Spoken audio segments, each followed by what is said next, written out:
Hi, I'm Riley Lewis, and I'm a transgraduate student at the University of Minnesota in the chemistry department.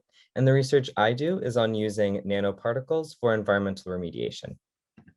Now, one particular pollutant that's quite relevant to us here in Minnesota are PFAS, which are per and polyfluorinated alkyl substances, which are a group of human-made compounds that are frequently found in industrial and consumer goods like Gore-Tex or raincoats, nonstick pans, cleaning supplies, and certain food packagings as well. Because these are so commonly used in everyday items, there's a number of pathways for environmental and human exposure. And the reason why we care about this is because there are a few potential health impacts that accompany human exposure, such as high cholesterol, thyroid disease, decreased immune function, and extreme cases, certain types of cancer.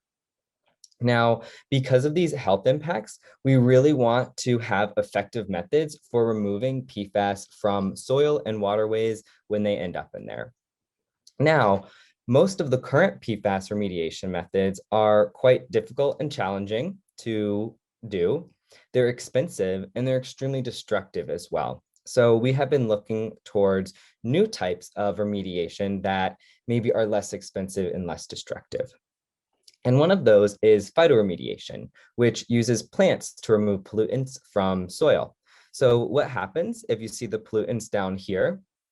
They're taken up by the plant the same way that it takes up water or other nutrients. It moves it into the leaves and that above ground plant tissue. And then you can actually remove those leaves from the plant and effectively remediate that soil or potentially water as well. Now, when this is used for PFAS remediation, unfortunately, it's not necessarily as effective as it could be. And so we're exploring ways to make this method a little bit more effective for PFAS remediation. And one of those ways is by actually using nanoparticles. And so what we can do is, let's say you have your contaminated soil system here. You plant your plant. You can add nanoparticles into this system.